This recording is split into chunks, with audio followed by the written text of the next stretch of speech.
Everyone already thinks they know the truth about Shadur Sanders. They think the verdict is in.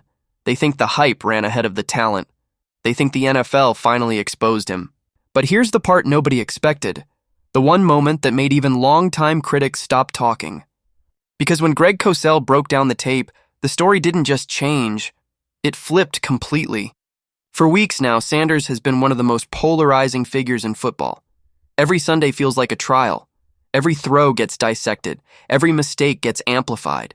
And somehow, after just a handful of starts, people are already arguing like his entire career has been decided. Bust or franchise. Overrated or misunderstood. Savior or mistake. And the noise hasn't been subtle either. It's been relentless.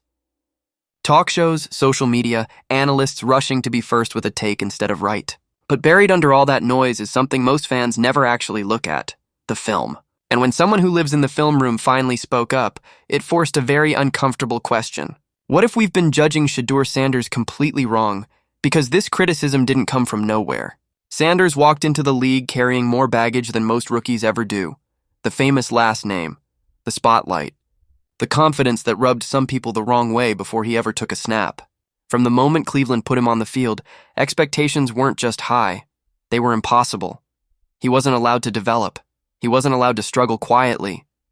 Every incompletion felt like proof to his critics, and every highlight somehow still wasn't enough. And when the Browns struggled early, it became convenient to point straight at the quarterback and stop asking deeper questions. But that's where the narrative starts falling apart. Because Greg Cosell doesn't deal in narratives. He deals in details. And when he studied Sanders' early starts, what he saw didn't match the public outrage at all. In fact, his reaction surprised a lot of people. Cosell didn't see a quarterback drowning. He didn't see panic. He didn't see someone overwhelmed by NFL speed.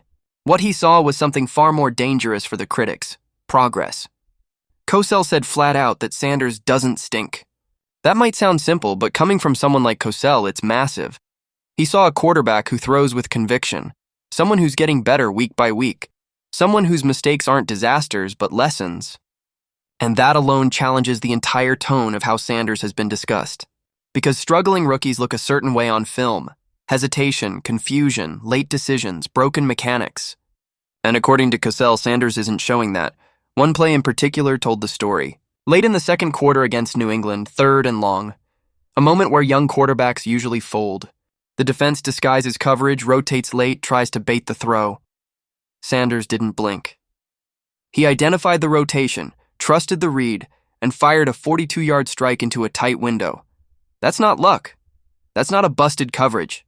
That's high-level processing, the kind that doesn't show up in a box score but absolutely shows up on film. And here's the scary part. Buffalo runs those same disguises, which means Sanders already put something on tape that defenses respect. That's the part nobody wants to talk about. Because it doesn't fit the not ready narrative. It doesn't fit the idea that he's just freelancing or surviving on raw talent. It shows preparation. It shows understanding. And it shows that Sanders is seeing the field at a level most rookies don't reach until much later. But Cosell wasn't pretending Sanders is perfect either. He pointed out the flaws, real ones.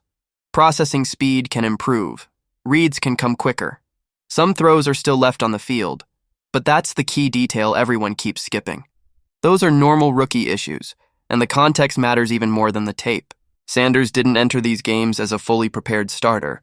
He wasn't getting consistent first-team reps. He wasn't building chemistry through months of preparation. He was thrown into the fire and told to compete immediately. And under those circumstances, Cosell made it clear. Seeing flashes at all is impressive. Seeing multiple high-level throws is borderline remarkable. Because development usually happens before the games matter. Sanders has been developing while the games already count. Even his interceptions tell a different story when you slow things down. One of the biggest criticisms came after a pick that hit Jerry Jeudy's hands and bounced straight to a defender. On the stat sheet, that's just another turnover. On film, it's something else entirely. Correct read, accurate throw, tight window, bad outcome. Cosell called it a big-time throw, and that's where casual analysis falls apart. Because not all interceptions are equal. Some are bad decisions,